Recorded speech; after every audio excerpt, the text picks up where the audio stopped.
how you can take some of these learnings and apply them in your own roles so that we're all working together to accelerate that towards net zero. And that's something that I'm hoping to do as well as I go back to my desk in London in a couple of days' time.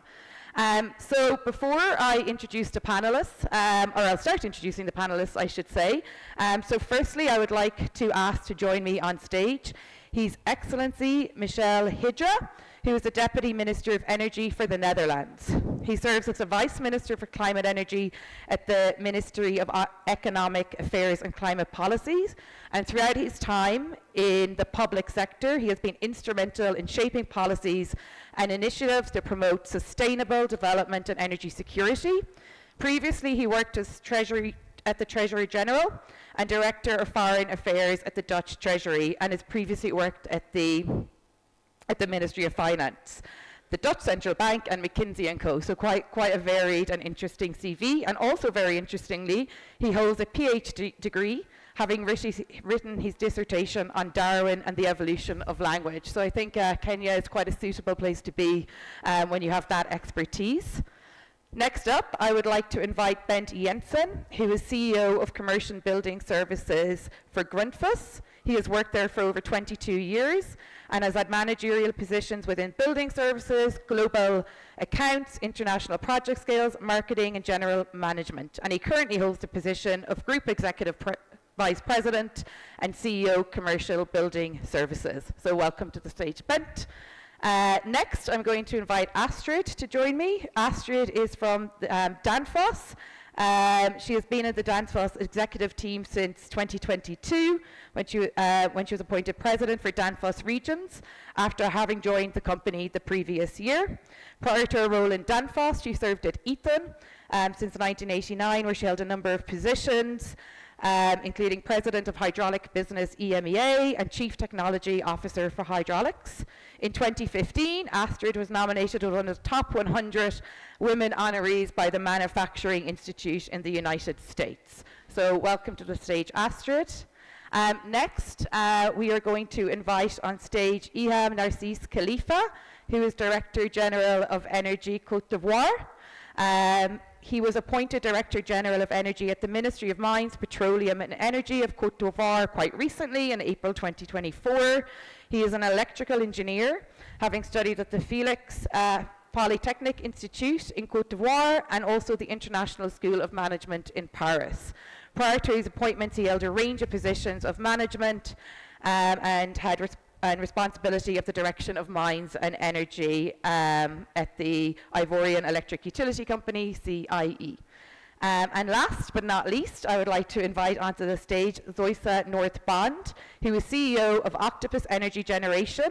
They are on a mission to create an abundance of cheap green energy for people around the world. They already manage over 3.7 gigawatts of renewable energy projects across 19 countries worth $7 billion. Zoisa's team also drives positive change in the net zero economy through tech-enabled products, including the Fan Club and Winder, which apparently is Tinder for wind. So I think I'd be quite keen to learn a bit more about that. And she was an early member of the Octopus team. She has supported in growth into all areas of the net zero transition internationally. And more recently, Octopus have done their first project in Africa, which is a pilot wind farm on Sherbro Island in Sierra Leone. So welcome to the stage, all of the panelists. So the structure we're going to follow today is that each of the panelists is going to come to the podium, do a 5-minute intervention on what work they're doing to deliver on accelerating investment towards net zero. And then once everyone has done their 5-minute remarks, we are going to go into a panel discussion. So let's get started. So first of all, I will invite Your Excellency Hidra to the stage. Thank you very much, Audrey, and it's fantastic to be here. And I really want to thank our Kenyan host for their wonderful hospitality. Jumbo, everybody. Today, the discussion is focused on energy efficiency against the backdrop of the COP declaration on tripling renewables and doubling energy efficiency. This forum focuses specifically on financing. And what I would like to do with you in my 5 minutes is go through the key levers of energy efficiency policy: pricing, norms, and subsidies, and make a link to all three with financing. And in the end, I will also say something with a connection with renewables. We've said here, many people already before me, how important energy efficiency is. It's the best source of clean energy, it ensures affordable bills, it's the first principle of energy policy, and yet it is not the most sexy element of our energy policies. How come? I think very often because we think that energy consumption is a measure of success. The more energy you use, the larger your GDP and the more successful you are. But there are times when we see that this is different. And of course, everybody has to have energy access first before we start seriously talking about energy efficiency. But there are times when energy efficiency was a sexy subject. In my country and in Europe, 2 years ago, there was for the first time since the 70s a big energy crisis. Gas prices tripled and the electricity prices rose 4- or 5-fold. And it actually caused a renewed interest in energy savings. And we saw that people and businesses were able to save within a year 25% of their gas and consumption and some 10% of their electricity consumption. Business is the same. It was sometimes involuntary because people couldn't afford it. There was energy poverty, or it was sometimes involuntary because international companies couldn't afford and couldn't make a business case on the higher electricity prices. But still, there was a lot of potential. And you would have thought 1 year after the crisis that the energy consumption would rise again because prices would be lower. But no, they didn't. We actually saw that the energy consumption went down further. And that was because there was much more awareness, people became more cost sensitive, and they had learned to find ways to reduce energy consumption. They had new implicit norms. So that was useful, and that brings me to the importance of pricing. Pricing can help. If prices of energy are higher, you will see energy consumption going down. And it's of course difficult if there are vulnerable groups that require access to energy. But even then, if you do it at the marginal amount of energy that people use, or if you do it at least at the fossil fuels, make them more expensive than renewable energy, prices can be a key incentive to ensure energy reduction, and that is very helpful to finance energy efficiency cases. The second, I already mentioned implicit norms. In the Netherlands, we had an implicit norm that you should heat your house much lower than was common. That helped and that stayed on. But we also have different norms, like here in Kenya, where no longer single-use plastics are allowed. And the clearest norms we have are, of course, eco-product designs. And I hope that these kind of norms that the European Union has, other blocs will also follow them, because it can really bring down energy consumption. But for corporates, and this is our key measure in our energy efficiency politics, we have a norm that says any measure that you're able to recoup within 5 years, you should invest in, otherwise you get a fine ultimately. Everything you can earn back in 5 years, so there is a yield of 20% on your investment. Anybody should be able to do that. Anybody should be willing to do that. So that is what we require. We have long lists of these kind of examples, and we inform the public what kind of measures they can take that within 5 years they can earn back. And we will increase that to 7 years, because that's still a yield of 13%. And then we see that certain corporates are not willing to do that, because they say, I'm struggling to survive to the next day. I'm struggling to survive, and I don't have a lot of attention, enough attention for that. So that is where some of the subsidies come in. If you do an energy measure that you recoup in a longer term than 5 to 7 years, you can get a subsidy for that.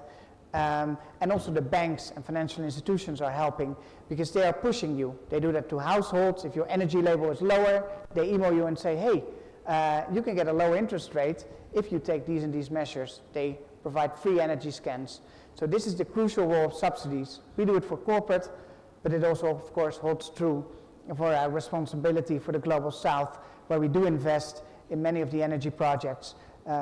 Here, with our National Investment Bank, through the European Union, and we're actually very happy that the largest wind park that we saw here in Kenya, where the remains of the first man were found, so as a Darwinist, I can say we were proud that the Netherlands was able to finance a project like that.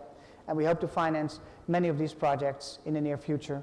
And that is a clear link with renewables. Renewables force us to think again about energy efficiency, because the energy will not always be available in the same amount and during the same time. So we need to rethink with each other how to bring together renewable energy policies with energy efficiency policies to ensure that with microgrids we manage energy flows in an efficient and economically good manner, so that also everywhere off-grid here in Kenya we can have good energy solutions for everybody.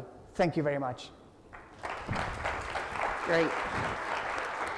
Thank you so much, Your Excellency. I really like the framing on pricing, norms and subsidies, and would love to learn a little bit more when we get into the dialogue on the 5-year payback penalty. That would be very interesting. But in the meantime, I would like to invite Bent onto the stage to share his insights.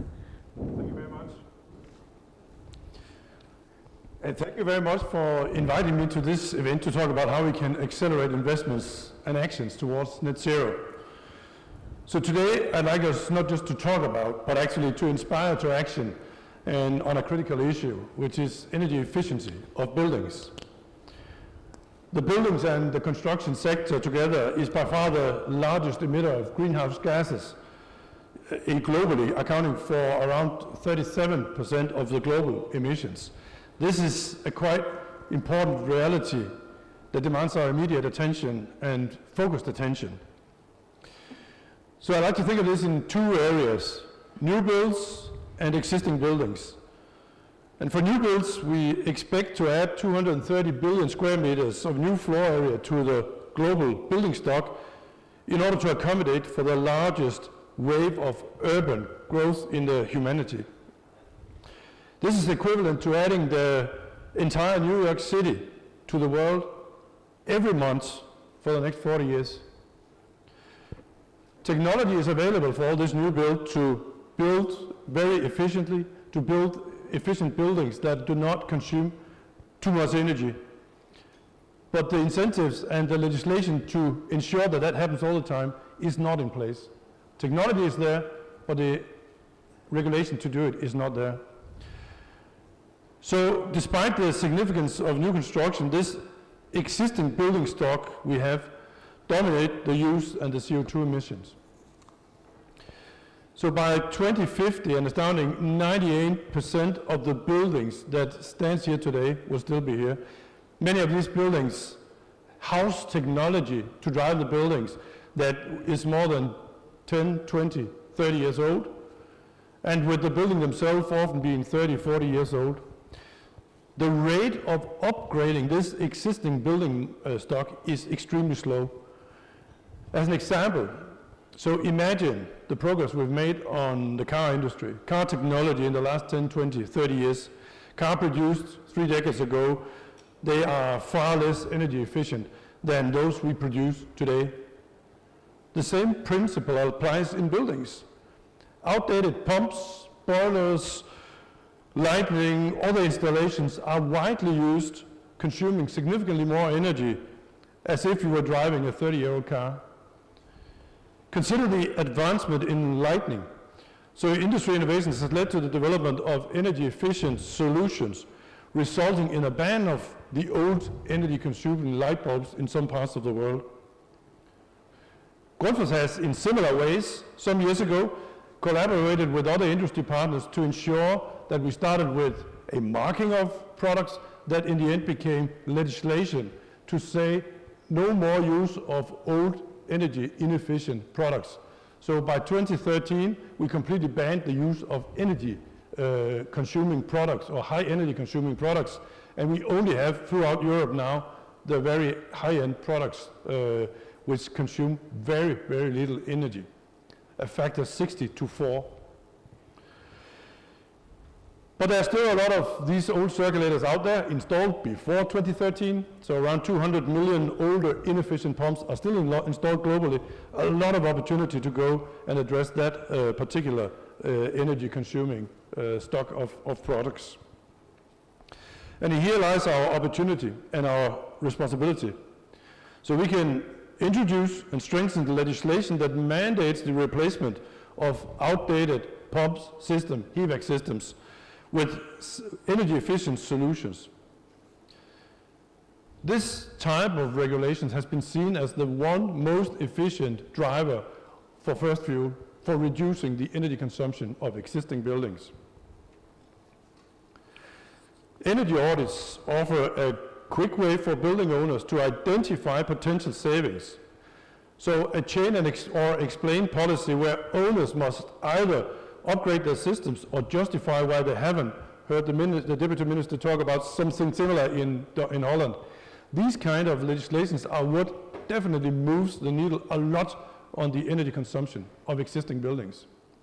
But it requires that there are mandated energy checks in place for buildings, so that building owners can identify what is it we need to do, where is it we need to do the investments. Then the governments do not need to take money out of their pockets to support it, because the business cases are clear and simple. It is a good case to invest into good energy solutions in your buildings. So in conclusion, the path to net zero for 2050 requires decisive actions already today. By implementing stringent regulations or promoting energy efficient upgrades, we can ensure that buildings are no longer the world's largest CO2 emitter.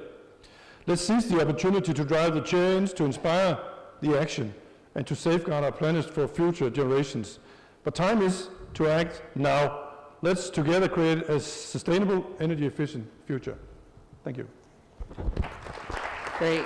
Thank you so much. Thank you, Bent. Really, I think inspiring, because we know that so much of the solutions already exist, but we just need to channel the investment there, and I think that's so important. And also about the enabling policy environment that we need. I know in Europe there's an updated law on buildings, and we are seeing some movement there with minimum standards in buildings, but there's a lot more to do. But really, really useful insights.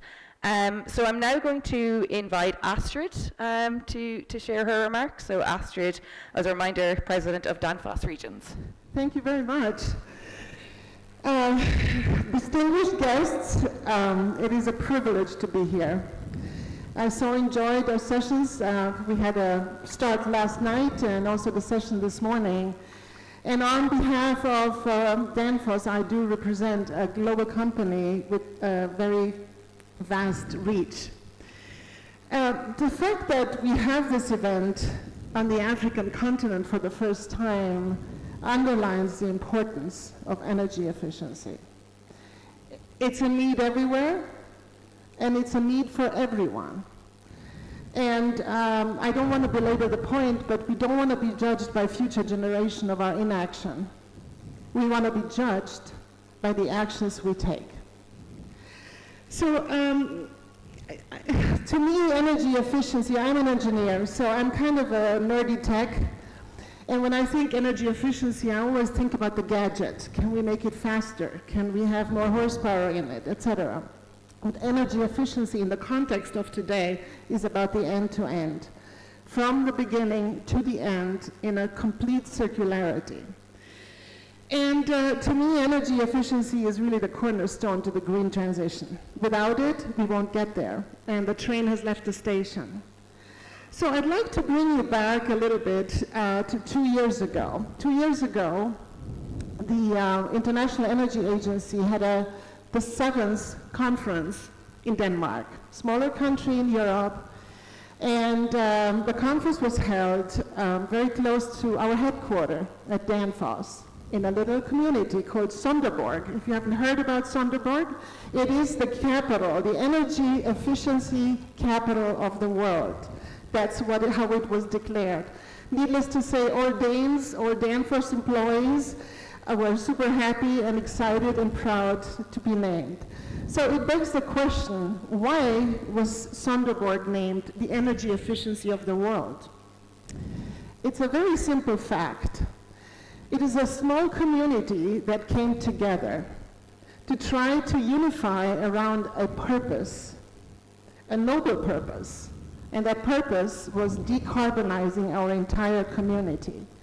And what that required was for people with different backgrounds, different demographics, different stakeholders from business and government and civil organizations to come together, map out the problem statement, and then figure out how to attack the problem. Needless to say, in 2022, they had been already to work for a couple of years, and they had decarbonized the community by 52%, with a very high confidence factor to get to 100% by 2029. To me, this is evidence of it can be done. We just need to look left and right and bring in the different partners to execute. Another example, in our own facilities, we always talk about take your own medicine. We did that. 5 of our facilities at the end of 2023 were carbon neutral. And our goal is by 2030 to have all the facilities around the world, which are located in more than 20 countries. We operate in 200 countries, and we have 42,000 employees. Our goal is to get decarbonized in every single one of our facilities globally. That requires investment. Investment we're not shy to make. Investment, like my previous speaker said, the payback is a no-brainer oftentimes, but a solid plan leads to a robust investment and execution plan. So I would like to remind you of a couple of things. When the IEA came to Sonderborg and they saw what is possible, how did they do that? Well, we tried to take the audience out of the conference room and take them out to see real-life applications. Those applications happened in a shipyard, they happened in a supermarket, they happened in various different applications, food, storage, cold chains, etc. And we believe that seeing is believing was very effective. And at the end of the 7th conference, a plan was developed, an action plan which was embraced globally. Today, we stand here in the 9th conference with a very bold ambition from COP28, the commitment to double the energy efficiency improvement and have real concrete plans in place. I'd like to submit to you, energy efficiency, we have to stop talking about it and moving into action. We have so many examples where these actions have been implemented, the payback is there, and I encourage all of us to look left and right and expand our stakeholders and invite them to this very noble purpose that the world needs. Thank you very much. Great. Thank you. Thank you, Astrid, for sharing those reflections. And I think really important point about, the power of community, because really what is needed to get us to zero and to support those investments is local actors playing their part. So a nice reminder of that. So may I now introduce Ihumine Khalife, who is the Director General of Energy in Côte d'Ivoire, who is going to be speaking to us in French. So if you need to, like I do, please get your headphones on, and I invite you to the floor. Merci. Je voudrais... Thank you. Before I start, I'd like to thank Nadia, who has honored us by being here. That's to IEA. I am on this afternoon. I'm also representing my group, and to say that we have worked closely with the IEA to advance this topic that we have identified. Now, the subject this afternoon, I believe, is at the heart of our debate, touches on investment. Investment that is really at the heart, when we talk about for Africa and Ivory Coast in particular, it is necessary to move towards this energy transition. And the second perspective is access to energy. Access to energy, because it is when that we need to allow populations to have access to this energy, that we are also able to integrate the environmental aspect. Now, in the Ivory Coast, we opted to define within the Ministry of Energy directions that were dedicated to energy and also to energy efficiency. So the government, to ensure that we are energy efficient, there have been a number of acts that facilitate developments that favor this. Now, our commitment was taken to reduce our investments and also the emissions of greenhouse gases to 30%. From the 45, and that is to be achieved by 2030, and also privileging investment on energy sources that emit less CO2. Now, these actions were translated in the National Development Plan for Ivory Coast through an adoption of a policy that seeks to grow investment in renewable energy, and also the adoption and a sectorial development plan for renewable energy, and on the improvement of the context that favors the emergence of such an ecosystem, and the creation of funds, national funds, to enable us to master the energy. So we are also mobilizing a maximum of investors to enable us reach these objectives. How are we going to do this concretely? So since 2020, there are certain things that we have adopted. We have a law that makes it compulsory that certain establishments who consume energy should be able to identify the potential sources of energy that they will consume and to put in place an action plan to reduce the energy it uses. So we are talking of 8 to 10 gigawatts so that we are able to economize at the end of this process that will go on up to 2027.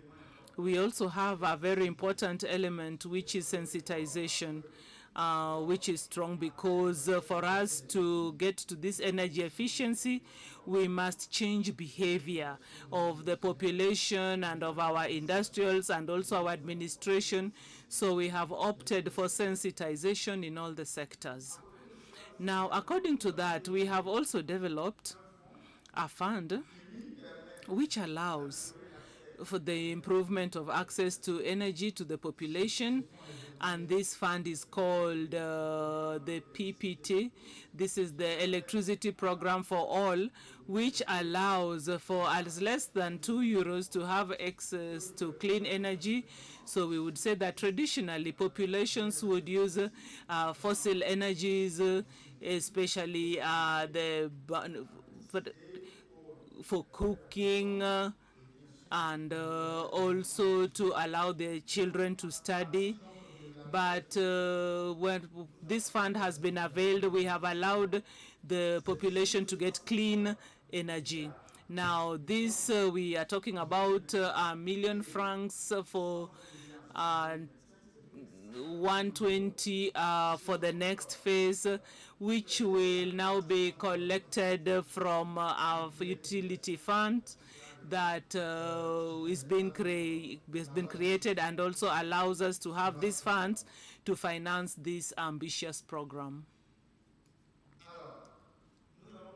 We also talked about industries, which represent a very important pillar of these greenhouse gases. And so as to know, in the Ivory Coast, the private sector today represents in its about 66% of the energy production, and these parks are dominated by, thermal central. So in the government plan, it is to improve the share of renewable energy in these parks, and also allow them that from here to 2028 we should be having at least 600 megawatts of solar power that is installed. We have already inaugurated our first solar center, which is up to 43 megawatts, and that allows us to achieve our objectives, like we said. Now, to be able to follow up, we should also be said that one of the obstacles we have got to investment has to do with the regulatory framework. Because when we are talking about financial relations, when we have a policy that is there which is reassuring, and it is thus that we can get a modification of this policy. And today we have diversified activities to enable financing, and we have a common count which allows us to create enterprises to help them function without an encumbrance, and especially at the administrative level.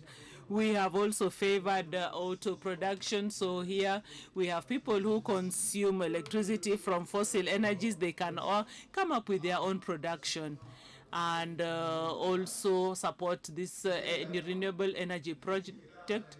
Then we also have the labeling, that is one of the directives that has been concretized in the Ivory Coast. So coming from this label, the number of tools or things that we use, electrical items that are used from fridges and others, we are able to identify how much consumption each one of those units needs. So there are different measures that have been allowed to also reduce significantly the share of energy that is consumed, and also improve on our energy efficiency. Now, next to that, we also have lighting, which is also financed by the state and also made from energy from our power plants. And then we also have energy that seeks to replace the entire consumption by independent providers, and also reduce by up to 5% the energy that is consumed by the different sources of lighting. We really hope that with these reforms, we will be able to mobilize the financial resources needed, not only for production, but also reduce significantly our dependence on fossil energies, and also improve our energy efficiency, and also favor access to energy in our populations.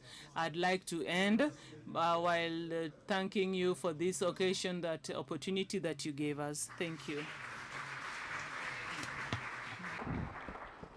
Thank you.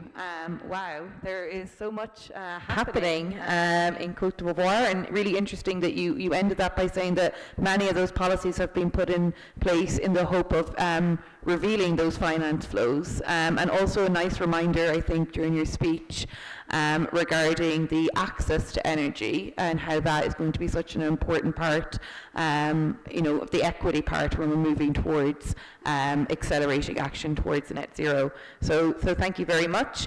And last but not least, I'm going to invite Voisa Northbond, who, as a reminder, is the CEO of Octopus Energy Generation. So the stage is yours. Hello, and thank you for the great pleasure of enabling me to come and speak to you here today in wonderful Nairobi. I address you from a business that is very young. So we started up only in 2016, and in that time we've grown across the globe, across 17 countries, and we serve millions and millions of customers in each market. We've had a relentless focus on decarbonising energy systems using our technology, but working with customers closely, owning generation, owning energy services, so fitting smart meters and heat pumps and solar panels in homes, and then using our giant Octopus platform called Kraken to be able to control that on, so creating this huge energy system. I wanted to share some kind of insights around how we've quickly been able to do that and accelerate towards net zero for millions of our customers across the globe. we very much stood back and looked at businesses in industries that we greatly admired across the world those 7 years ago before we set up. And it was companies like Tesla and it was companies like Uber who sat back and they came up with great customer products and they had a single-mindedness around that customer product. And then they went in and they created great things. In the case of Tesla, an entirely new market based on EVs. And not only are they the biggest manufacturer now in the world, they're among, of course, the most valuable. But they didn't wait for regulation. They didn't wait for market subsidies. They didn't wait for price stabilizers. They actually blazed a trail, and then they created those tailwinds to follow them. So regulation and investment follows great ideas.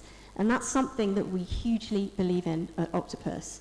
When the energy crisis hit, and my fellow minister shared some information about the Netherlands and what we went through 2 years ago in Europe, where we had a spike in gas prices, we had tripling prices of energy bills in the UK.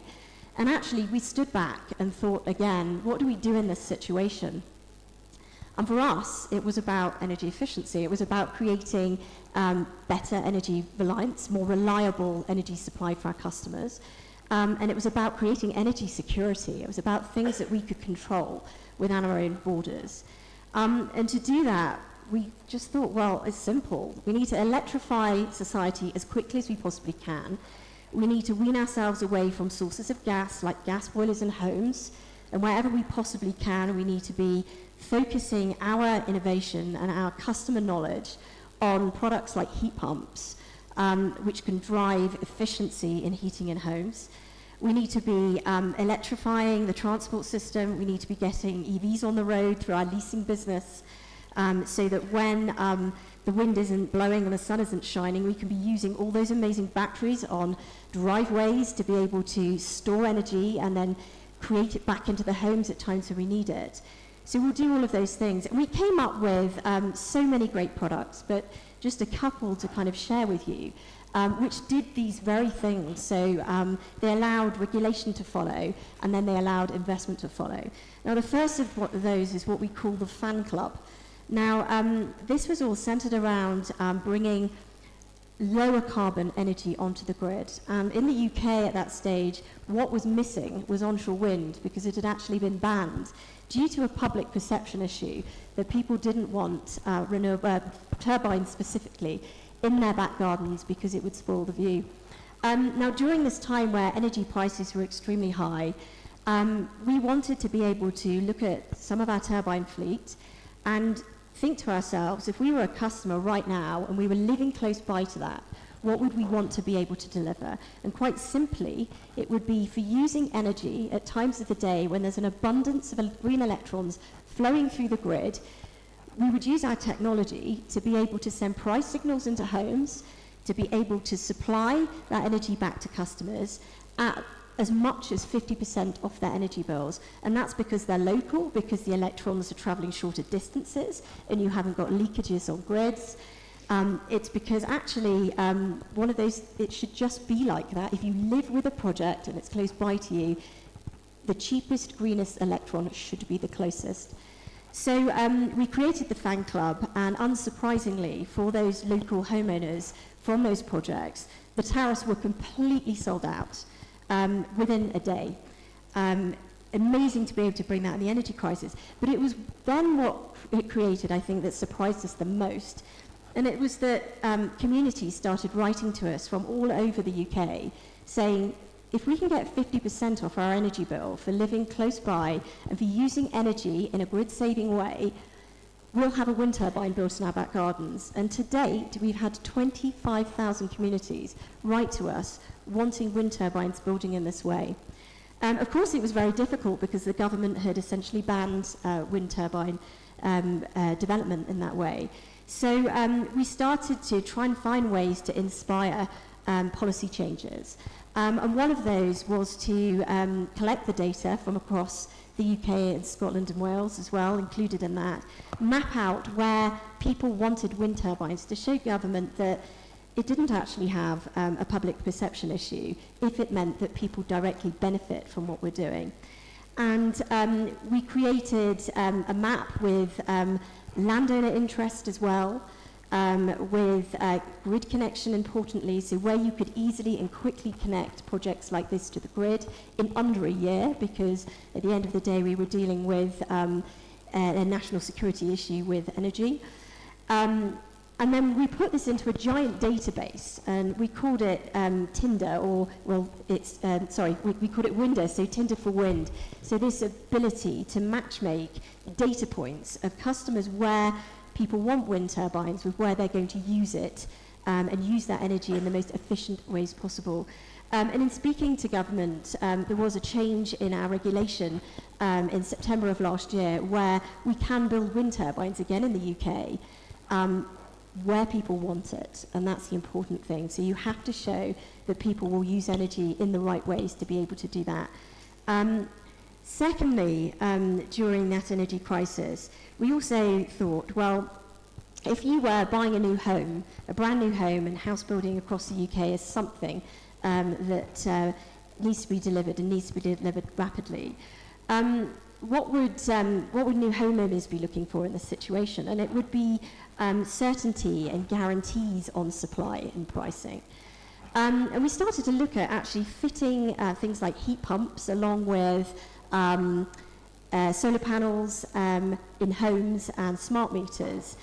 Could we create a product where you get as close to a zero on your bill as possible, so you don't see any energy costs at all? Because in the upfront cost of buying your new home, these bits of energy tech are actually integrated. And we started to do the calculations using our technology, using Kraken, to be able to do the arbitrage with the grid. And it turned out that we could get very, very close to zero. So we thought, okay, well, we'll just launch a product called Zero Bills Homes. So you buy a brand new home, and with it, it comes with the energy tech, and for 10 years, we will guarantee that you will not see an energy bill.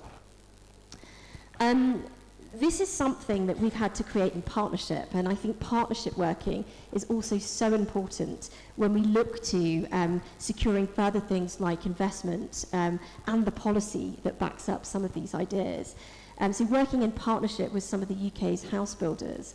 And actually through this Zero Bills proposition, we've managed to create lower costs of capital coming from banks. It's not something that we've needed the state to subsidise or state support. This is something that is entirely commercial, but has enabled us to drive those costs down because of the fact that we have the consumer connection at one end and that pull-through, so that ability to scale products like this very, very quickly and replicate them over and over again, which has been super important for that success. Underpinning a lot of what we do and a lot of investment that we have managed to draw into some of these propositions has been data and making sure that actually creating this low carbon digital energy system where we have greater granularity and oversight about the way that energy is used on the consumer end has enabled us to develop these new business models, attract investment, and create new policy frameworks around those models. So it's been very, very important. I suppose the comment I would leave with today is saying that I think energy efficiency, and I think we've touched on this probably throughout the conference and throughout this day of discussion, it almost needs a bit of a PR exercise in its own right, because I don't think people properly understand what it means. And I was talking to an investor recently, and they seem to think that the best thing that you could do to encourage investment into energy efficiency was to carry on burning gas, which is entirely not what this is about. It's about so many other things that we're talking about, like energy resilience and energy security.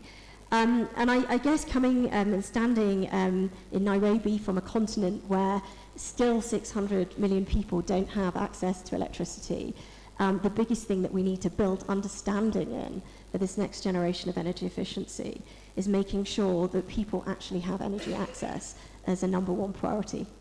Thank you. Great. Thank you so much, Soisa. It's really nice to hear about organisations who are really taking innovation and leadership to try and solve some of the challenges that we've all been grappling with for so long. And I'd love to follow up in a bit maybe on the zero build homes and the guarantees in there, because representing the building sector, that's something I think is really important. So we're going to go into a round of follow-up questions to the panelists, and I'd like to maybe circle back to you, Your Excellency Hijra, because you mentioned, in your statement about, creating the right enabling environment for organisations and households to save energy, and how governments can do that. So I'm curious to hear, what is your view on what governments can do to stimulate access to financing for energy efficiency, and what have you guys done in the Dutch government to support that? So. No, indeed, that is a very good question, and I think it differs what you can do for corporates and what you can do for households, because the role for households is always bigger for governments, especially in the social housing sector, and those people that rent homes. You can actually demand that the people that rent out the places ensure that the houses are fully insulated. Otherwise, you do a cut to the rent. So there's a clear incentive, and actually you make it financeable simply because there's a fine to the people that rent out the houses. So that is if it's privately owned. Mm-hmm. If it's publicly owned, you can easily subsidize building corporations and work with them together to find the most efficient solutions. Often in cities, district heating is the most efficient form of heating houses, but it requires a lot of coordination, and money is not always the real problem, although we subsidize the heating nests, the district heating, the large upfront costs, but ultimately this brings down the bills for the consumers. For corporates, it is different. When you have an obligation, it's hard to subsidize at the same time. It's already obliged, so why would you subsidize somebody to take certain actions? But we only actually enforce measures that can be recouped within 5 years, which means it's such a good investment case. It's such a good investment case, and we have very detailed rules on the sort of investments that you can do. So companies can simply see this type of business, I have certain heat pumps, I have my own, do I have to install solar panels or not? And then you can see what you'll have to do and what you can earn back within 5 years. And with that, you can also easily go to the bank and say, hey, this actually improves my credit rating, it improves my business, so that makes it more financeable. At the same time, there are certain measures which are not in the money yet.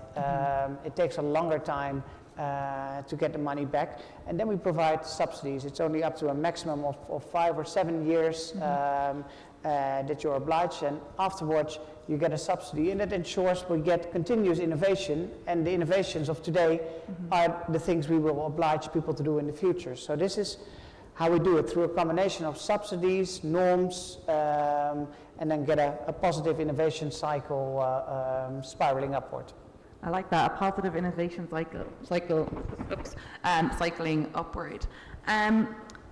Bent, I'm curious, because you mentioned in your opening remarks a lot about the appliances and making sure that we don't want to have a 30-year-old car, so why should we have the appliances that are 30 years old in our house and inefficient? And I'm just wondering, from your perspective and the role that you have, how do you think you can support the transition, but also how can government support you to deliver on your goals? So a good question. We are of course insisting on innovation and continuing to bring forward products that are even more energy efficient than what is on the market today. That being said, we already have very, very energy efficient solutions, and typically around 25% of what is actually used and sold in buildings are the most energy efficient, and then there's a vast majority who are still investing into technology that is maybe not the most energy efficient. And many times it's because the owner is not necessarily the one, or the builder is not the one who pays for the bill, and there is a bit of desire to have a low initial investment rather than having a low long-time life cycle cost of the installation. Though we know, of course, that 85% of the cost of our products is what it consumes during its lifetime. It's all the energy it consumes. That's really where the pain is. So what we're trying to do, of course, is to push this agenda a lot. We're doing a lot of volunteering activities together with other manufacturers in the business, also to highlight the advantages of moving with energy efficient solutions, doing volunteering programs. But for sure, the big levers are what the Deputy Minister says. Once there is an incentive and also a legislative demand to do installations that are not of the older technology, but the technology that is of this decade at least. So we need to get the technology into at least this decade, and hopefully, like you say, spiraling upwards once we do that. I'm maybe going to go to the end of our panel actually now and bring in Zoisa, because I think there's maybe some synergies between what we've just learned, because Bent was talking about innovation, and we've been talking about as well about, you know, emerging economies, and I'm just wondering from your perspective, there's obviously so much that you guys are doing in the UK that's driving innovation. And we talked about, you know, access as well. So I'd love to hear your perspective, you know, being here in Nairobi in Kenya and hearing what we've heard today about how can, you know, we can support progress in emerging markets. I'm not sure. Am I working? Good. Yeah, I think it's mine. Sure. What we've found, we've just made our debut into the African market, and it's actually with an innovative wind farm into Sierra Leone. And again, I think a lot of investment decisions and what we were finding for this next stage of our journey was that looking for investment always will assess the high risk factor. And without actually having something real that underpins an idea for something like an innovation wind farm, it can be extremely difficult. So rather than spending, I suppose, years doing feasibility studies, which is what I think people tend to do in this situation, we actually thought, well, could we find a low-cost modular version of a wind farm that could go to Sierra Leone, deliver energy immediately to a community there of about 2,000 homes, but actually in its first instance is there to collect data. So I talked a little bit about the importance of data, of underpinning not only the decisions do we make that we take for investment, but in seeding some of these new models. So our wind farm is actually there to collect data for 2 to 3 years in the first instance. And the hope is it seeds a new decentralized energy model that will then go on to be scaled to Sierra Leone and hopefully West Africa and then beyond. But that project, for instance, it will operate as an energy island to begin with, and it will deliver energy and batteries to homes for lighting, but it will also unlock industry. And what we hope to do is learn along the way as we go. And we're working very closely in partnership with organisations in market, so with the Sierra Leonean government and with a partnership that's been set up to create an economic zone. And all of those things, I think, underpin confidence for further investment as well. So it will really depend on the data we collect on the raw kind of harvest of wind, how quickly we can operate a wind farm, how it operates, but how we mobilise like local supply chains and that very vibrant young African population that Sierra Leone has as well, to be able to learn the skills that we then will need to scale and grow rapidly from there. Amazing. I love to hear about an organisation. You know, we talk about this decade of action, but sometimes I worry that we're still moving a little bit slowly. So I like that you just overtook the feasibility stage and just said, let's go in there. And a couple of you guys, I think everyone actually has touched about the importance of community and how community can drive change. So Astrid, I'd really, just kind of picking up on that point that Zois has made, how can we ensure that the benefits of energy efficiency policies are accessible to all of these communities, and especially those in developing regions or vulnerable populations? I hope you can hear me. Yeah. All right, sounds good. I did mention the Sonderborg event, right, and how the community came together and rallied around the topic. Those same concepts can be scaled anywhere around the world, and I do realize that there is a difference between global north, global south, not so much in terms of technology, but in terms of the market dynamics. Sometimes you just don't have the right partners on the ground, or maybe you're lacking a little bit of that awareness and their understanding of the system solutions. I'd like to make it really tangible on this question, because the world's problem is that 13% of all food gets wasted, and that could feed nearly 1 billion people. That's 13%. In Africa, 70% or 400 million ton gets wasted. Just imagine if we minimize this. So at Danfoss here, we launched a new program, a new initiative at the climate event in September of last year called Loss to Value. And the loss to value includes a number of stakeholders. It includes a fund out of Denmark, the DAC fund. It includes local players, and by mapping where the problem occurs, is it upstream, is it downstream, you can actually go in and be very lucrative in your responses and your action plans. So we're looking forward to this pilot that's happening right here in Nairobi, and we think we can expand it to many other cities in Africa. Excellent. Thank you. Well, maybe then as a final point, I can maybe ask the interpreter to ask Mr. Khalifa if he'd like to reflect on, because you mentioned in your speech on access to energy, and obviously it's something that's been picked up throughout the panel. So is there any closing remarks you would like to give?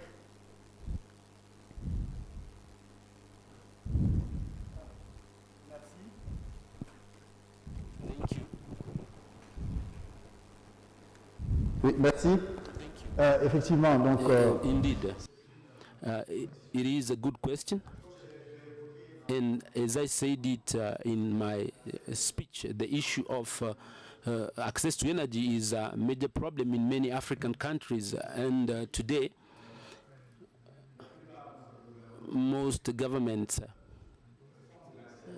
are making access to energy one of their priorities. For us, for example, the success of Cote d'Ivoire is based on agriculture, because as the president said it earlier on, energy, we emphasize the issues of agriculture, and today we would like to ensure that energy resources become the second pillar of economic development in our country. So we are going to, we have to invest in order to improve on access to electricity. We have a major project that's going to allow people to access energy, but companies have to follow up in order for them to have the resources, the means to do it.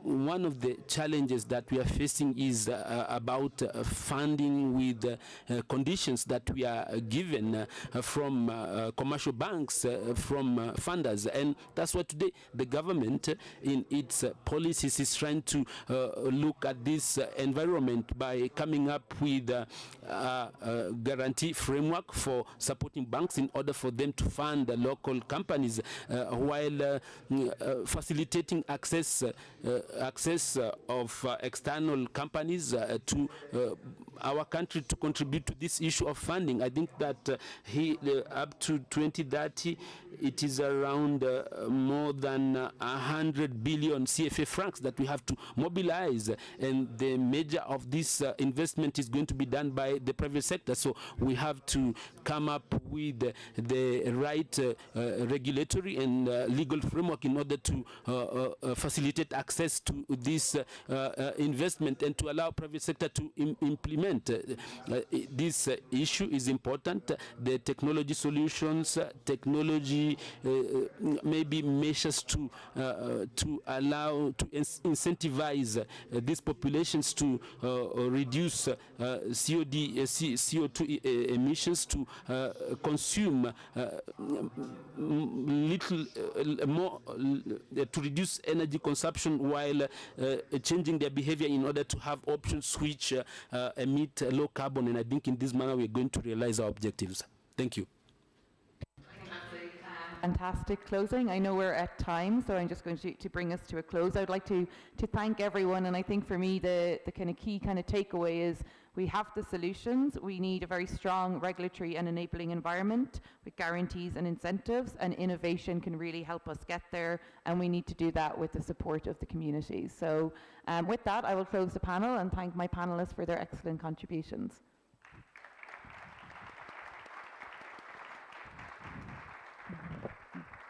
Just realised I got on the whole thing. So I believe I need to invite someone up for closing remarks, or? Okay, let's stay here.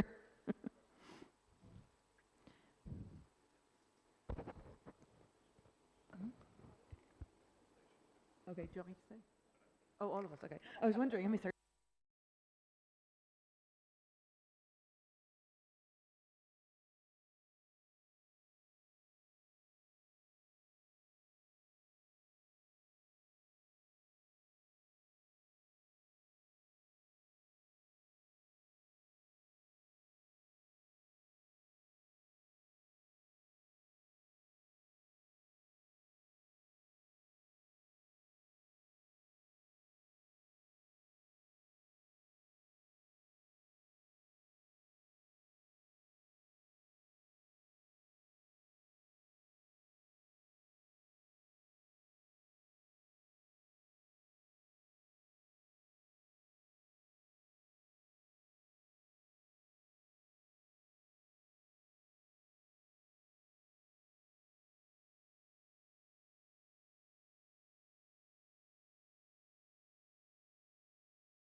So, welcome very much to this wrap-up session of today. The clock over there is at 30 minutes. I'm very sure I will end on time, so don't worry. My name is Anders Hoffman. I have the pleasure of being the chair of the IEA Governing Board, and that's why I've given the privilege to chair this wrap-up session. Let me start by thanking the Minister for bringing us to Kenya. I think this whole idea about having this energy efficiency conference in Kenya started 2 years ago, which was just mentioned in Sonobor, where the commissioner, the African commissioner, was sort of saying, I mean, why are we not having this in Africa? And we were like, well, I mean, that could be a good idea. And then last year in Versailles, I think all of us that were there still remember your sort of very passionate speech that you want to bring this to Kenya. And now we're here. So this is sort of a culmination of 2 years of hard work for a lot of people. So I'm extremely pleased that we're here now. And also extremely pleased that within the IEA Governing Board, I mean, we have talked quite a lot about that we want to increase our engagement with Africa, and we've done that over the last couple of years. So I think we've done great progress. First of all, we had Kenya and Senegal as part of the family last year. Last week, we had the Clean Cooking Summit in Paris, and now we're here in Kenya. So a lot of progress also on that. If we should try to wrap up today and maybe also do a bit of sort of looking forward tomorrow, I think quite a lot of the things that sort of came up today, there was a lot of excellent points, but Minister, let me start with you. I think this morning in your opening remarks, you had a lot of interesting points. I mean, you did spend some time on the award, the Energy Efficiency Award. I had the pleasure to be part of that celebration. I even were allowed to give out the prize. Very great celebration, and I think it clearly showed leadership in working together with industry, which was a point that sort of came across from many of the other speakers today. Also, I think you mentioned this idea that, as your view, energy efficiencies was sort of an integrated part, or a necessity part of sustainable energy for Kenya. And then, of course, the innovation we needed to unlock the potential, and finally, the need for sort of engaging and sharing. I think those are sort of some of the key points you made this morning. So my opening question, looking back at today, I think what did you learn anything? Is there anything special you wanted to share on this idea that how to move forward on this agenda? So please, Minister. Thank you. Thank you very much and great to really have come this far together, and I'm happy the room is still full at 5 going to 6 o'clock. It means we've been able to really go through exciting moments together, learning the lessons from different countries. And I think what's coming out really with energy efficiency vis-a-vis climate change and the cost of quality of life that we endeavor for all our people, even as we seek to proliferate and give more energy to our people, is the cost associated with modern energy, which sometimes is perceived to be expensive.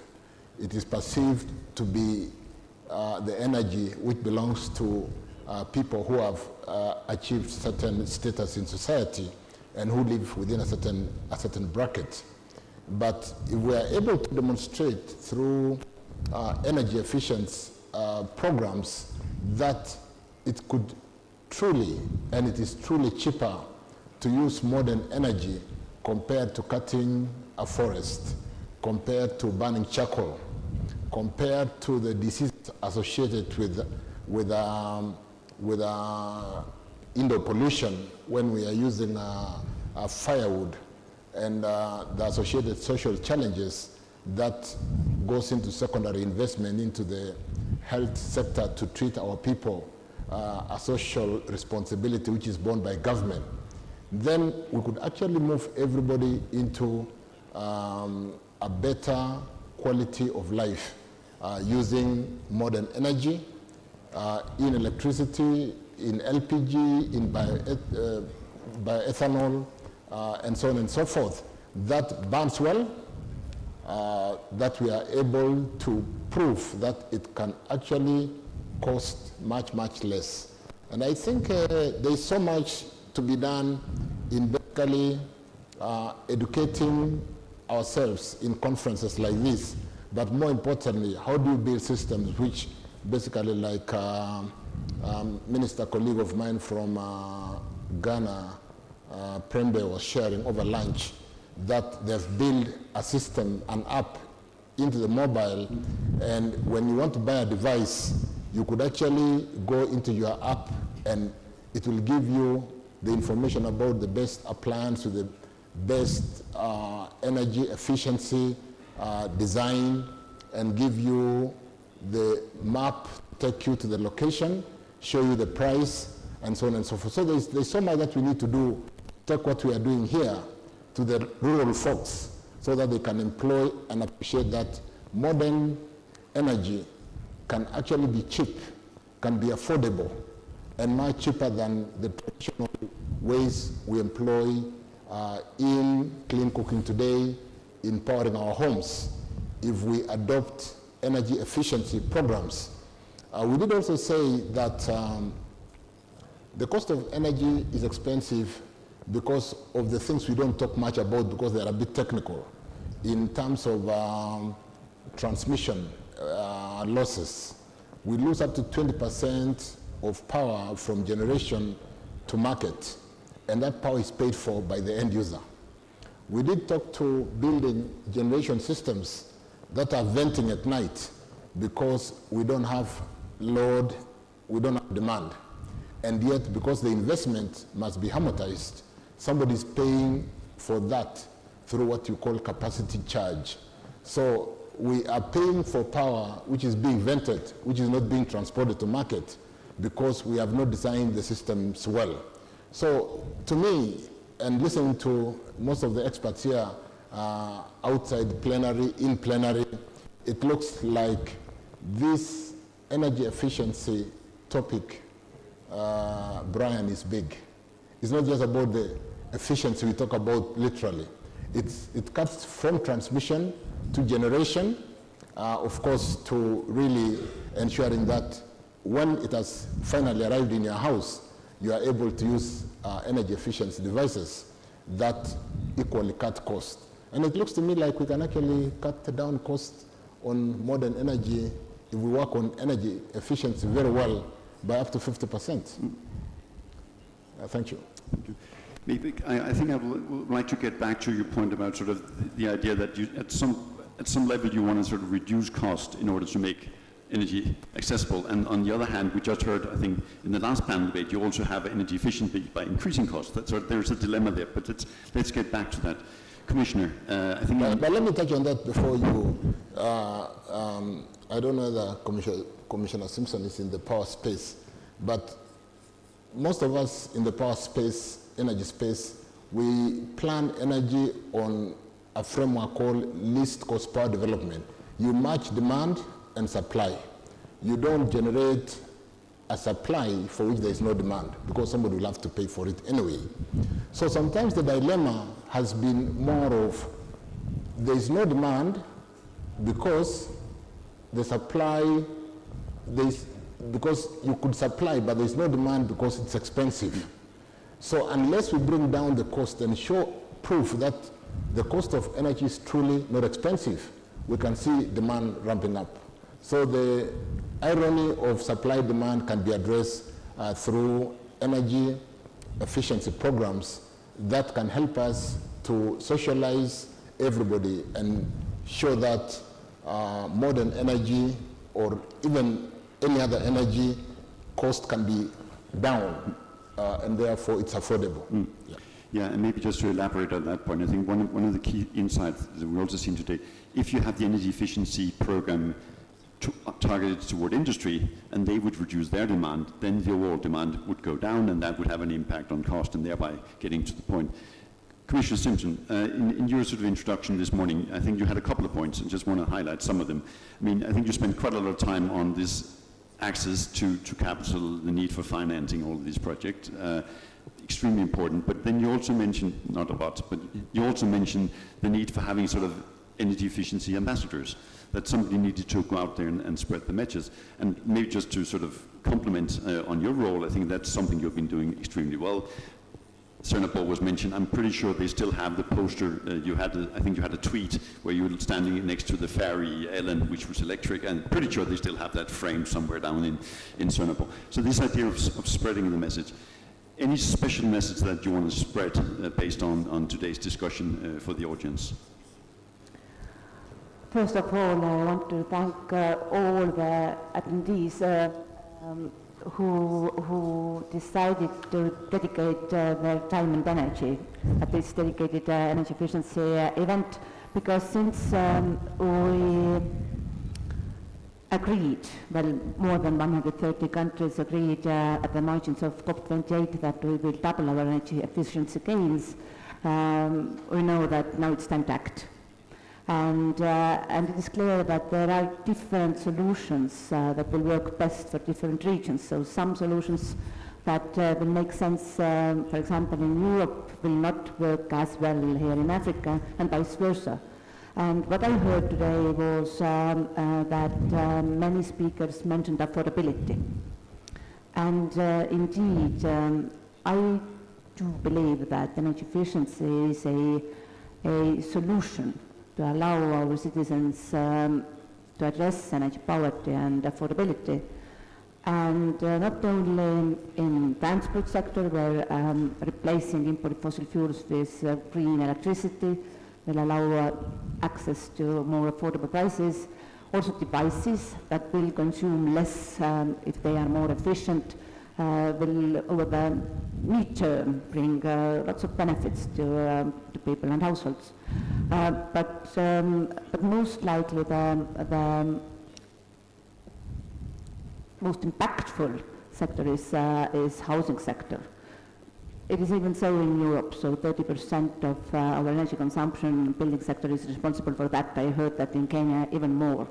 So how we will design our newly built homes, keeping in mind that urbanization is taking place here in Africa, how we will renovate our old houses so that they doesn't consume as much as they used to, will benefit significantly and allow us to save energy, and by doing so cut our emissions. Perfect.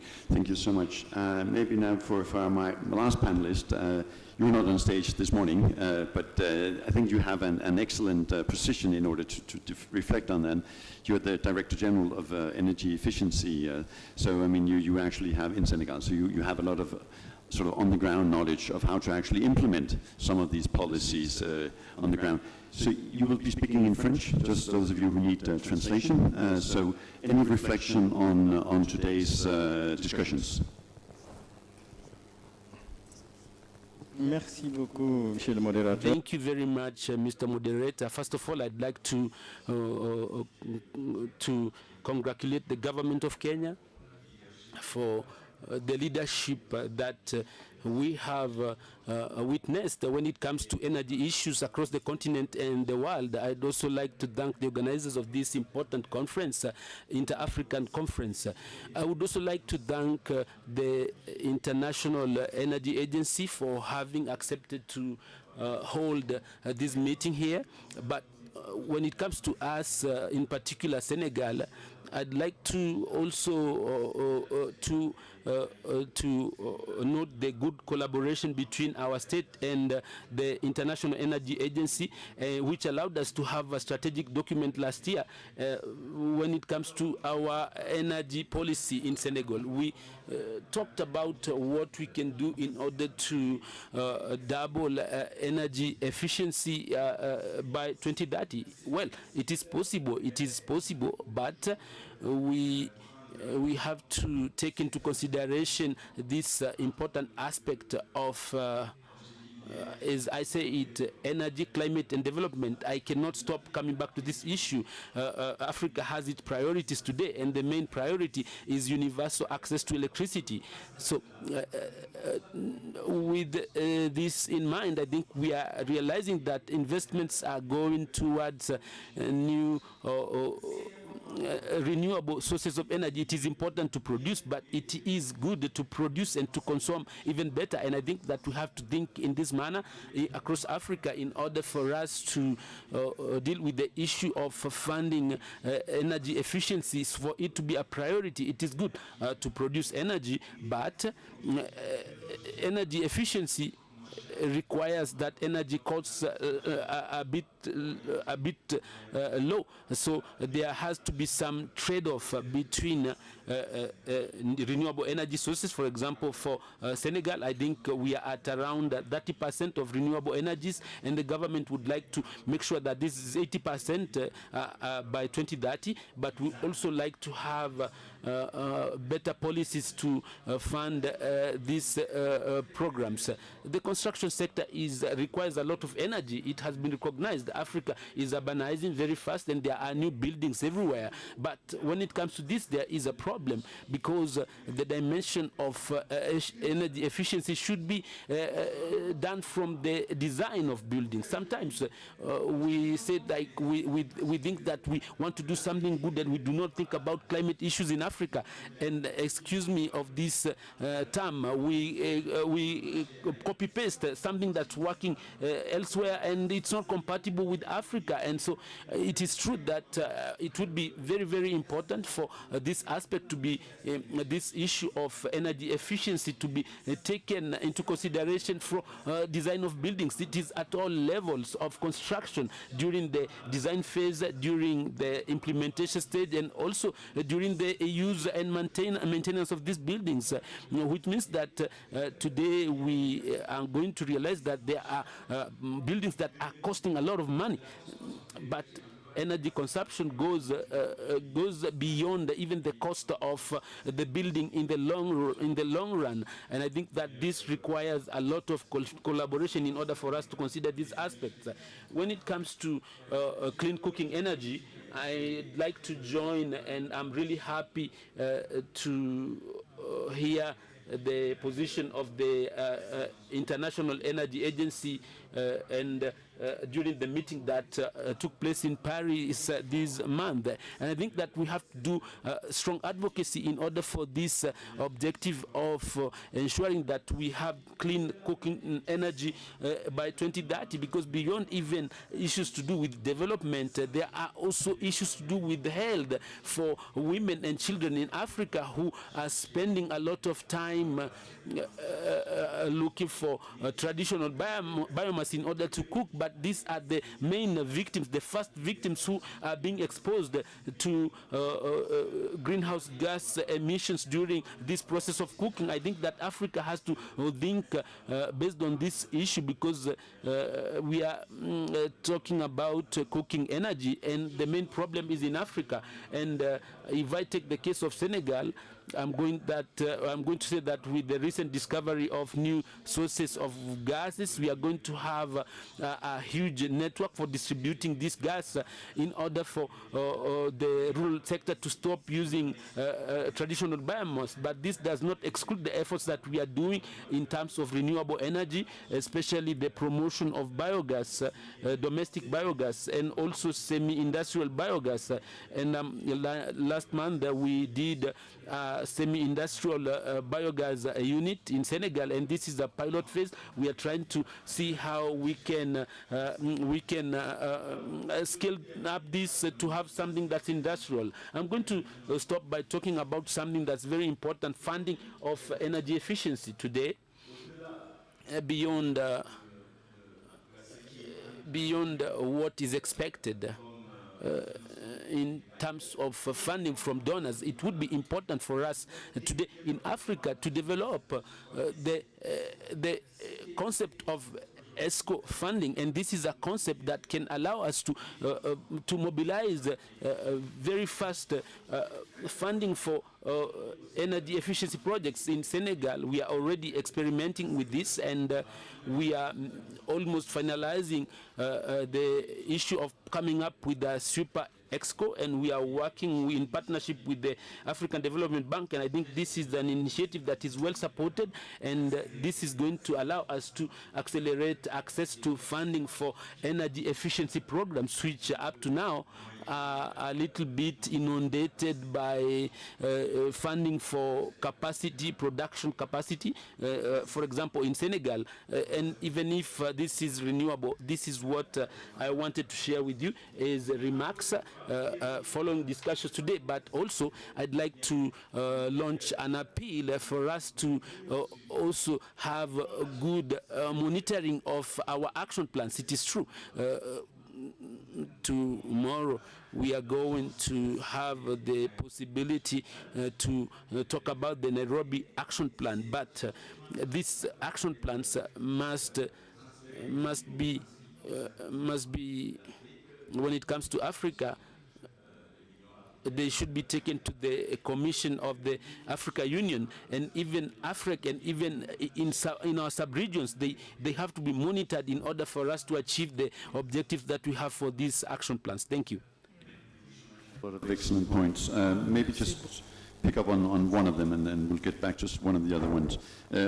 On doing it right in the first time, I think that clearly highlights that some of the advantages you have if you do the planning right, and you actually start with the view on energy efficiency when you construct buildings. I think we heard in one of the other panels all the problems they had in Italy. I mean, we have all of these beautiful, nice old towns, but it's extremely costly to renovate them. So this whole idea that actually doing it right at the first time and have the policy design in place to do that, I think is an extremely valid point.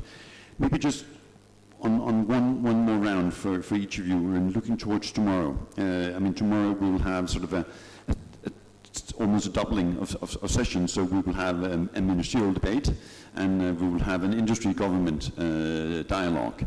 So sort of looking towards them, I mean, we talked about the award show, so I know sort of the industry dialogue is very close to your heart, Minister. So what do you hope to gain tomorrow from the dialogue with industry? I think with 60 countries and running programs where we can learn from each other, like we've said, there's so much happening that we may not be aware, and sharing and accelerating programs that will help us to mainstream and accelerate the building of awareness on energy efficiency, conservation of energy, modern concerns, serious concerns about climate change, which are really a role to do with if you really don't need to generate energy because it's not necessary, because you're not using it efficiently, like we said, there's no 100% clean energy to the extent that you really are changing the chemical composition and there's some emission somewhere, or you are really altering the entropy, the structure of the stable structure that it were. And therefore, if we don't need to generate energy which we are going to waste, then let's not generate. Let's use energy. It's expensive to generate energy. It damages the environment.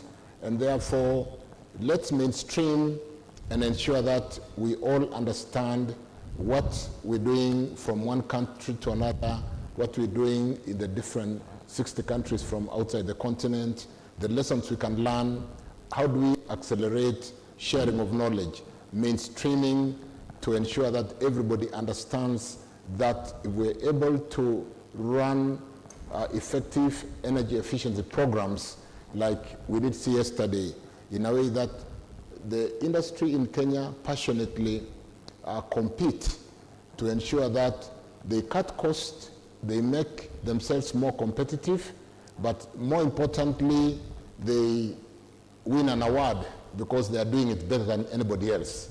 So it's very important to really learn. Like I've said, I learned something from Ghana today. We're going to learn from each other when we go into those sessions tomorrow. And more importantly, like my brother from Senegal says, we really, really need to share knowledge. We need to have programs of monitoring that even Africa Union should be able to help us to ensure that we are walking the talk in measured, in time frames, so that we can together achieve the modern energy into all our homes, who today may feel modern energy is expensive, but because we have not addressed the efficient use of energy and therefore bring down the cost to that affordability level for all. Yeah, I think that might be a sort of a perfect segue to sort of allow me to do 2 points. I mean, the IEA has prepared, I think, quite a very nice policy guidelines and policy toolkit for this conference, which has been updated with a lot of issues. So those of you who haven't seen it, please go and look at that. And also, I think one of the things I think the IEA is doing extremely well is the training courses, where you actually have on-ground training of, given that the politicians now have sort of seen the vision of energy efficiency, we as bureaucrats need to learn how to do it. I mean, there's a lot of details. I mean, participating in those is an excellent example of how to do that. Commissioner, a final question for you. I think the EU was one of the key architects, I think, on pushing the energy efficiency goal as part of the COP text. So what for tomorrow, what are your sort of the ambition for the policy debate for tomorrow? How do we move this forward? Now we've been so successful that we now have a target and it's in the COP. This is very true that over the past few years in Europe, our heavy industry, but also small and medium enterprises, they have done a lot of effort to save energy. And energy efficiency plays also a very important role to keep our competitiveness. And back home, we try to support our entrepreneurs. Just a couple of months ago, we created European Energy Efficiency Financing Coalition. And this is not only for finding new innovative ways to finance energy efficiency improvements, but also for circulating best practices, because sometimes companies are, well, usually companies are very innovative, and sharing best practices would trigger lots of improvements. I also do expect that that here in Africa, where energy demand is growing very fast, everybody understands that without prioritizing energy efficiency, to meet this demand will be significantly more costly than opting for most efficient solutions. And I think that one field where we can also share our practices, we also presented a couple of months ago a Greens Action Plan, because there will be no transition without transmission, and the losses that you otherwise will see, both due to the transmission lines and distribution lines, will also bring costs up. So the work on grids is something that will benefit all of us. Thank you so much. I think actually that was the whole discussion about grid and how we lose in transmission was also very much part of the discussion we had over lunch with, today. So I think that's definitely something we need to address more tomorrow. A final question. You mentioned, Director General, in your remarks, this whole debate about access to clean cooking, and you also mentioned the IEA's great event on that last week. So what would we, looking at that issue, would there be any sort of special wishes from your side on tomorrow's debate? Merci beaucoup. Je vais essayer d'aller très Thank you vite. very much. I'll try to be fast on it. What we can say as we wait for tomorrow, once again, is a strong engagement of different authorities to be able to take responsibility for this very important question on energy efficiency. And like I said, it is not be the first time that we are attending such a gathering, but we have this willingness, a common willingness to handle this topic and work around it. But once again, From PowerPoint to power plant. Aujourd'hui, les plans d'action sont là. today the action plans are there. We are engaged, but here in Africa and even in Ivory Coast, to be able to actualize what we are talking about, that is what I'm expecting from tomorrow. Steps towards that. Thank you. Parfait. Point to power plant. I love that. Perfect. So I think that sort of rounds us up. Before I will hand over the floor to Brian for some practical information, if he can be allowed to get out. Just two small reflection on my side. First, some good news, and then secondly, homework. The good news, as I said earlier on, I participated in the Energy Efficiency Award last night. And the good news, the winner of that award is producing beer. So every time you have a beer, you are supporting the cause of energy efficiency. I found that very reassuring as a Dane, that this is really good news. So thank you so much for allowing me to that. And then the homework. We had all of this, I think quite a lot of the panel sort of had this idea that we need to inspire each other, and we need to learn from each other, which reminded me when I was a kid. I used to go fishing. I liked fishing. The problem is that when you go fishing, you actually sometimes stand there for quite some time without catching anything. I mean, I know as a kid, sort of after a few hours, you sort of get distracted, you want to go home, and then one of your friends catch a fish. And you say, they're a fish. And then you start fishing again.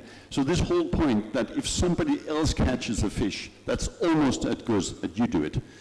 And that's the same thing with energy efficiency. So if somebody else is doing something good that you can learn from, then all the rest of us will learn from that and not lose faith. Because we're going to do so much policy work in order to meet the 2% target that's now in the COP negotiation. So your homework for tomorrow is that you need to find one of the good things you've done in order to inspire some of the other fishers trying to implement energy efficiency policies. And you can, of course, hand them in, or you can just sort of say you've done it, and I'll trust you on that. So with that homework, I will hand over the floor to Brian. Thank you.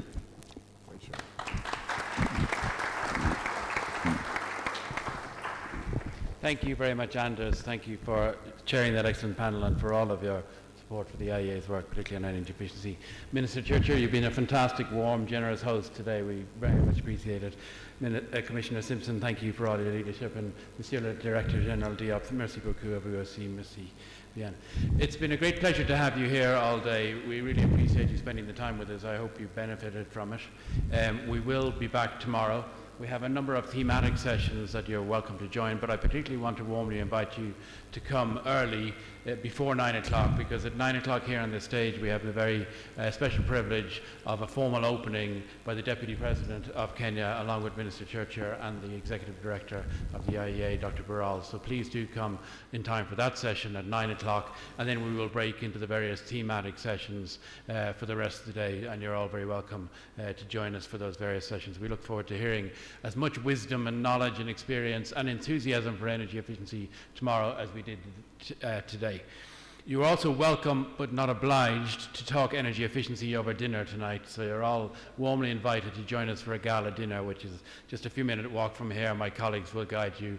We'll start in about 30 minutes with a drink and a bit of a welcome, and then we'll sit down for dinner, and you're all very welcome to join us for that. And other than that, please join me finally in thanking our excellent closing speakers as we close the end of today. Thank you very much.